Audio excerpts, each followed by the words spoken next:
नमस्कार, फाइटर समाचार में आपका स्वागत है। पेश आज 30 अप्रैल सुबह 6 बजे राजस्थान की खास खबरें।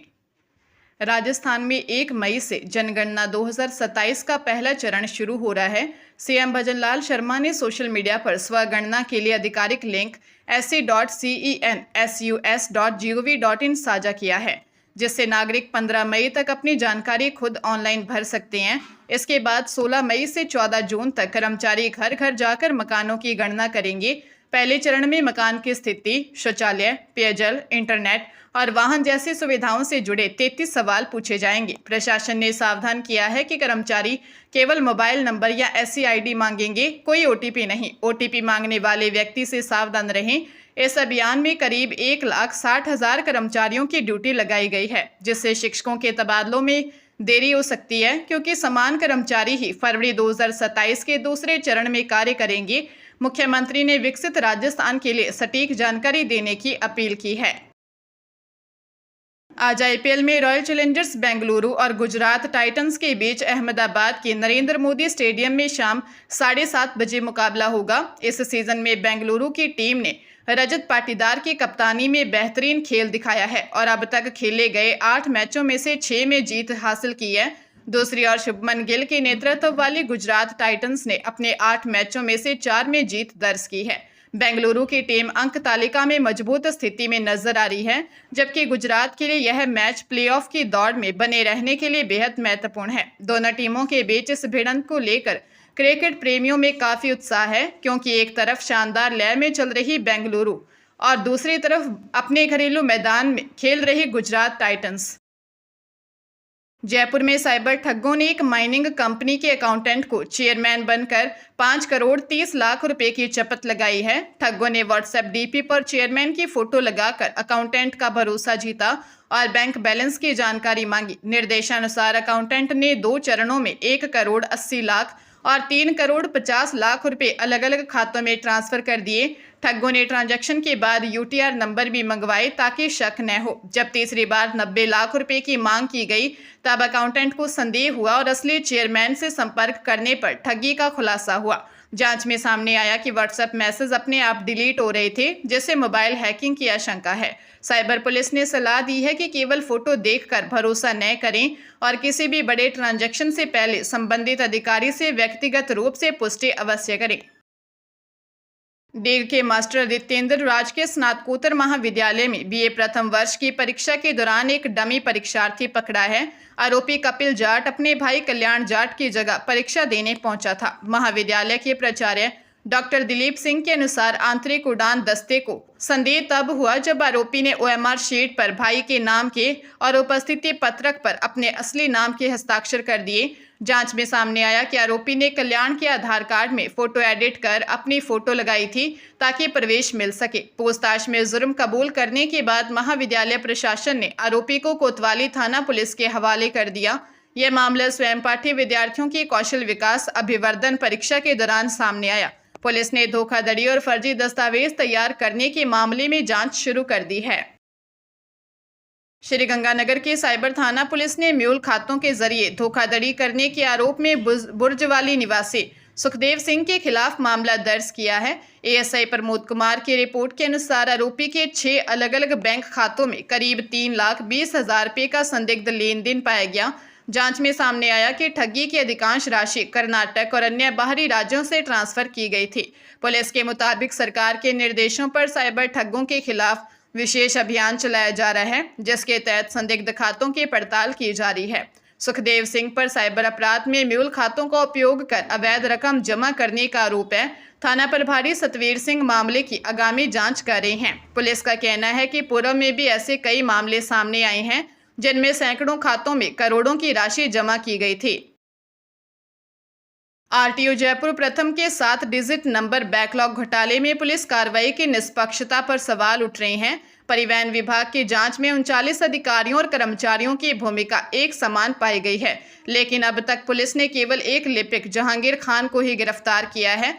आरोपी को 2 बार रिमांड पर लेने के बाद जेल भेज दिया गया, जबकि एफआईआर में नामजद अन्य 38 आरोपी अभी भी बाहर हैं। यह घोटाला 2018 से 2025 के बीच हुआ, जिसमें बैकलॉग एंट्री, वेरिफिकेशन और अप्रूवल के स्तर पर भारी अनियमितताएं मिली। नियमानुसार यह प्रक्रिया सूचना सहायक, बाबू और डीटीओ स्तर पर होनी चाहिए थी, लेकिन कई कार्मिकों को नियमों के विरुद्ध एक से अधिक स्तरों के अधिकार दिए गए थे। गांधीनगर थानाधिकारी भजनलाल के आश्वासन दिया है कि मामले की जांच जारी है और जल्द ही अन्य दोषियों की गिरफ्तारी की जाएगी। बूंदी के तालेड़ा क्षेत्र के ठिकरी कला गांव में पारिवारिक विवाद के चलते एक महिला की संदिग्ध परिस्थितियों में मौत हो गई। मृतका की पहचान रामीबाई के रूप में हुई है। जांच के अनुसार रामीबाई और उसके पति हेमराज के बीच पिछले 2 दिनों से विवाद चल रहा था, जिसने हिंसक रूप ले लिया। गंभीर घायल महिला को अस्पताल ले जाया गया, जहां डॉक्टरों ने उसे मृत घोषित कर दिया। घटना के बाद से आरोपी पति हेमराज फरार है और उसका मोबाइल भी स्विच ऑफ है। मृतका के 3 बच्चों से मिली जानकारी के आधार पर पुलिस हेमराज को मुख्य संदिग्ध मान रही है। तालेड़ा पुलिस उपाधीक्षक राजेश टेलर के नेतृत्व में पुलिस की विशेष टीमें आरोपी की तलाश में दबिश दे रही हैं। एफएसएल टीम ने मौके से वैज्ञानिक साक्ष्य जुटाए हैं और शव को पोस्टमार्टम के लिए भेज दिया गया। रिपोर्ट आने के बाद ही मौत के सही कारणों का खुलासा होगा।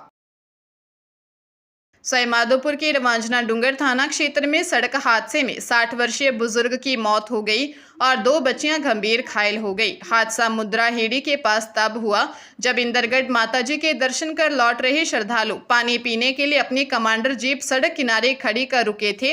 इसी दौरान पीछे से आ रही एक तेज रफ्तार ट्रैक्टर ट्रॉली ने जीप को जोरदार टक्कर मार दी। हादसे में बिचपुरी गुजरान निवासी काडू गुर्जर की मौके पर ही मौत हो गई। गंभीर रूप से घायल 5 वर्षीय कृपा गुर्जर को प्राथमिक उपचार के बाद जयपुर रेफर किया गया है, जबकि 16 वर्षीय भारती का इलाज जिला अस्पताल में जारी है। मौके पर मौजूद लोगों ने मध्य प्रदेश निवासी ट्रैक्टर चालक ओम प्रकाश को पकड़कर पुलिस के हवाले कर दिया। पुलिस ने मृतक का पोस्टमार्टम करवाकर शव परिजनों को सौंप दिया है और मामले की जांच शुरू कर दी है। पंजाब के पठानकोट में विदेश जाकर पैसे कमाने का सपना दिखाने वाले एजेंटों द्वारा धोखाधड़ी का मामला सामने आया।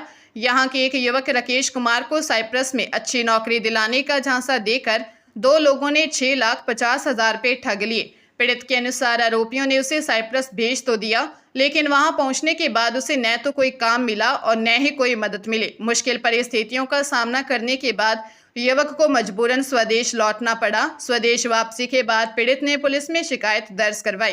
राकेश कुमार के बयानों के आधार पर पठानकोट पुलिस ने जलंधर निवासी 2 आरोपियों प्रभजोत सिंह और गुरप्रीत सिंह के खिलाफ धोखाधड़ी की धाराओं के तहत मामला दर्ज कर लिया है।